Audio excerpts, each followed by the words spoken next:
let's talk about being with nature. Ow! See? People think it's a great idea to get close to things and have a video that you can put on Facebook or YouTube or Instagram or whatever. You need to be aware there are consequences of doing that. For instance, sulphur-crested cockatoo. Look at the size of the beak on this thing.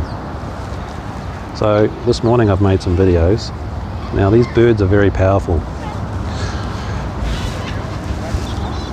This is my hands.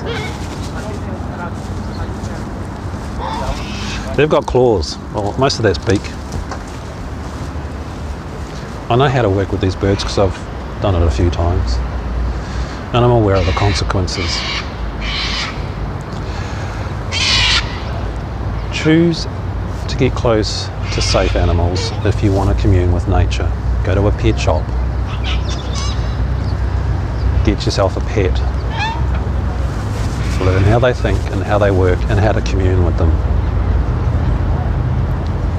Do not try and whisper dangerous animals unless you are totally prepared to die or go to hospital. Serious. Some animals are deadly, and the news is frequently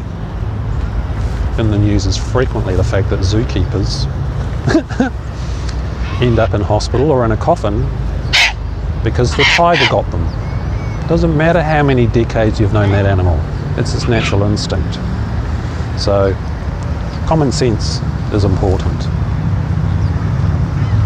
Keep that in mind. The learning state helps you to commune with the animals so they don't go into their fight-flight, but they are still themselves. So research your animals. And another little rule I'd like to point out is never do anything to hurt them. I've seen videos on YouTube where like there's a deer that's fallen over on an ice pond, and the guy pulls it up by its ear to get it on its feet. No! That person's very lucky the deer didn't have a go at them, but I think the deer was so exhausted it actually didn't have the ability to fight. So be sensible. Go for safe things if you want to commune with nature, or just enjoy it at a distance. You will notice in the koala videos, I do not try and pick them up. They have fantastically powerful sharp claws, designed for climbing trees. When koalas interact, it usually involves squawking or grunting and swiping of claws and blood. There may be a photo down below of a koala that had been in a fight and he's dripping blood in the tree. He looks very, very sad. Respect the animals and don't be silly. Or you may end up being lunch or end up in hospital.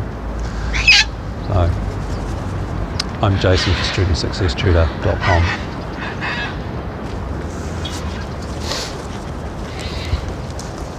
Is it cold out there, mate? Yeah, it's pretty good actually. Pretty tasty.